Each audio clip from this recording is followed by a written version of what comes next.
পশ্চিমবঙ্গের সড়কে কি নামাজ নিষিদ্ধ করছেন নতুন মুখ্যমন্ত্রী শুভেন্দু? হিন্দুত্ববাদীরা কি মসজিদের আজানও বন্ধ করতে চাচ্ছে? কি বলছে কলকাতার পুলিশ? আসসালামু আলাইকুম দর্শক, বার্তা নিয়ে আসে সাথে থেকে জেনে নিন বিস্তারিত। শুভেন্দু অধিকারী রাস্তায় নামাজ পড়া নিষিদ্ধ করেছেন। ভারতীয় একটি সংবাদ মাধ্যমে ব্যারাকপুরের সংসদ সদস্য অর্জুন সিংয়ের দেয়া এই বিবৃতির পরেই হইচই হচ্ছে পুরো ভারত জুড়ে। ইন্ডিয়া টুডে টিভিকে অর্জুন সিং বলেন, ক্যাবিনেট মিটিংয়ে মুখ্যমন্ত্রী একাধিক নির্দেশ দিয়েছেন। রাস্তায় নামাজ পড়া বরদাস্ত করা হবে না। মসজিদে নামাজ পড়লে কোনো আপত্তি নেই, কিন্তু রাস্তায় পড়া যাবে না। এর আগেও একাধিকবার বিজেপির বিভিন্ন নেতাদের রাস্তা আটকে নামাজ পড়ার বিরুদ্ধে কথা বলতে শোনা গেছে। প্রসঙ্গত, গত বছর কলকাতার রেড রুটে ঈদের নামাজ আয়োজনের অনুমতি প্রথমে দেয়নি দেশটির সেনাবাহিনী। কলকাতার এই রাস্তাটি সেনাবাহিনীর অধীনে আছে। কারণ হিসাবে বলা হয়েছিল, সেনার অনুষ্ঠানের জন্য অনুমতি দেওয়া হচ্ছে না। তবে পরে নিজের অবস্থান থেকে সরে আসে সেনাবাহিনী এবং অনুমতি দেয়। তবে রেড রোডে নামাজ পড়া নিয়ে আপত্তি ছিল বিজেপির একাধিক নেতা। তারা গণমাধ্যমের সামনে এই বিষয়ে নিয়ে আপত্তিও তুলেছিলেন। পশ্চিমবঙ্গ পুলিশের নাম প্রকাশে অনিচ্ছুক এক কর্মকর্তা জানিয়েছেন, এমন আদেশ সত্যি দেওয়া হয়েছে, তবে তাতে নির্দিষ্টভাবে নামাজ বন্ধ করার কোনো উল্লেখ নেই।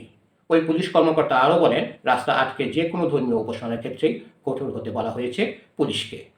দর্শক, আরও সংবাদ পেতে আমাদের বার্তা নির্যাস চ্যানেলটি সাবস্ক্রাইব করে আমাদের সাথেই থাকুন।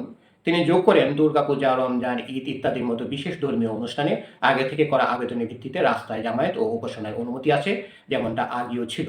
আইন শৃঙ্খলা বজায় রাখা ও সুষ্ঠু যানবাহন চলাচলের জন্য এই সিদ্ধান্ত। অল ইন্ডিয়া হিউম্যান রাইটস অর্গানাইজেশনের ভাইস চেয়ারম্যান শেখ আব্দুল সেলিম অর্জুন সিংয়ের দাবির প্রসঙ্গে তিনি বলেন, এই কথাগুলো অহেতুক বলা হয়।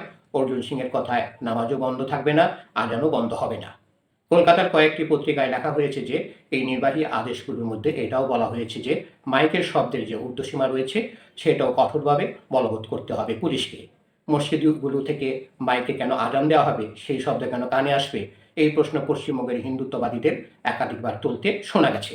এরকম একটি নির্দেশের কথা সরাসরি স্বীকার না করলেও এই প্রসঙ্গে পুলিশের ওই অধিকর্তা জানিয়েছেন, 65 ডেসিবেলের যে ঊর্ধ্বসীমা আছে, সব মাইকের আওয়াজ যাতে তার মধ্যেই থাকে সেই দিকে সতর্ক নজর রাখবে পুলিশ। পশ্চিমবঙ্গের রাস্তা বন্ধ করে ইবাদত উপাসনার সংস্কৃতি নতুন নয়। একাধিক ধর্মীয় উৎসবে রাস্তা বন্ধ করে উপাসনা ও অস্থায়ী মণ্ডপ তৈরি করার প্রবণতা পশ্চিমবঙ্গে আছে।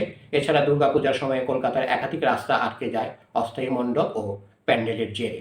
কলকাতায় মোট দুর্গাপূজার সংখ্যা 2025 সালে ছিল 4000-এরও বেশি, এমনটাই জানিয়েছিল পশ্চিমবঙ্গ সরকার। এর মধ্যে বহু দুর্গাপূজার প্যান্ডেল তৈরি হয় রাস্তা বন্ধ করে। এছাড়াও চন্দননগর ও কৃষ্ণনগরের জগদ্ধাত্রী পূজা, বাঁশবেড়িয়ার কার্তিক পূজা ও কালনার সরস্বতী পূজার কারণেও এই শহরগুলোতে বহু রাস্তা বন্ধ করা হয়। ধন্যবাদ সবাইকে এতক্ষণ ধরে আমাদের সাথে থাকার জন্য। আর সংবাদ পেতে আমাদের বার্তা নিউজ চ্যানেলটি সাবস্ক্রাইব করে আমাদের সাথেই থাকুন।